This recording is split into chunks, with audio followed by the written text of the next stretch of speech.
আজকে একটু বেশি খুশি খুশি লাগছে। মনে হচ্ছে যে একটা নতুন বাংলাদেশ দেখতে পাচ্ছি আমরা। এতদিন আমরা বন্দী ছিলাম, এখন আমরা হচ্ছে স্বাধীন বাংলাদেশ পেয়েছি, আমাদের দেশটা স্বাধীন হয়েছে। মানে এইটা দেখে যে আমাদের কতটা খুশি লাগছে, মনে হয় যে আজকে পুরো বিশ্বের জন্য একটা ঈদ, মানে ঈদের মতো লাগছে আজকে। এতদিন দেশটা বন্দী ছিল, দেশের মানুষ লড়াচড়া করতে পারতেছিল না, একটা কথা বলতে পারতেছিল না, মানে একটা কথা বলতে গেলেও তাদের হচ্ছে ভয়ে ভয়ে কথা বলতে হবে। ইভেন হচ্ছে একটা স্ট্যাটাস দিতে হলেও তাদেরকে ভয়ে ভয়ে স্ট্যাটাস দিতে হয়, কারণ ফেসবুক সেটা রিমুভ করে দেয়, না হলে হচ্ছে আপনাকে বাড়ি থেকে তুলে নিয়ে যাবে। বাট আজকে হচ্ছে আমরা একদম মুক্ত। আমার মনে হচ্ছে যে আজকে আমরা মুক্ত জাতি অ্যান্ড হচ্ছে আমরা একদম স্বাধীন। আমার মনে হয় যে সবই ঠিক ছিল, আন্দোলন ঠিক ছিল, তার পদত্যাগ হয়েছে সেটাও ঠিক ছিল। পদত্যাগ তো হয়নি, সে হচ্ছে পালাইছে। তো সে কেন পালাবে কেন? সে ছাত্রছাত্রীদের সাথে হচ্ছে গণভবনে ডেকে কথা বলতো।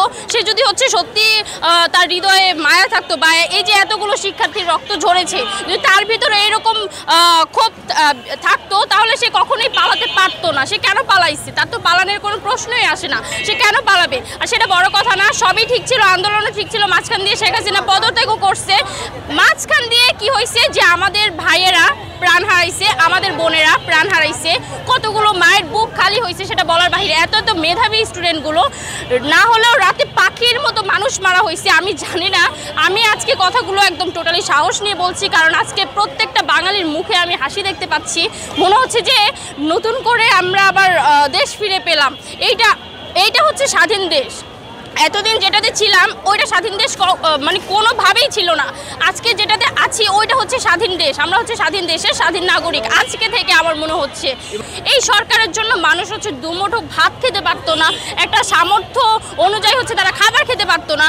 মানে হয় কি যে পণ্যর দাম বাড়ায়া পাবলিকে একদম সাধারণ জনগণকে না খাওয়ায় মারবে, এরকম একটা অবস্থা। বাট আজকে কিন্তু আর সেটা নেই, যার কারণে হচ্ছে পাবলিক আর ঘরে বসে নেই, একদম সব পাবলিক বের হয়ে গেছে এই সরকার পদত্যাগের খুশিতে।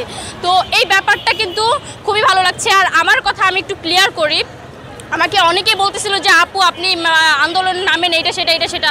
ভাই ট্রাস্ট মি, আমার মা হচ্ছে আমাকে ঘরে আটকায় রাখতেছে, কারণ এটা তো সুস্থ স্বাভাবিক আন্দোলন না।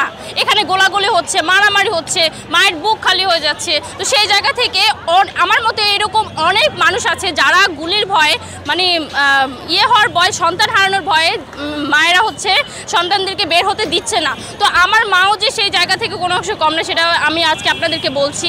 আমার মা হচ্ছে সাপোর্ট ছিল, হ্যাঁ সে আমাকে সাপোর্ট ছিল। আমার মা বলতেছিল, মানে যখন স্টুডেন্টের একটা কিছু হয় আমার মা সবসময় দুঃখ প্রকাশ করে, বলতে যে না তারা তাদের সন্তানকে হারাইছে, আমি আমার সন্তানকে হারাইতে চাই না।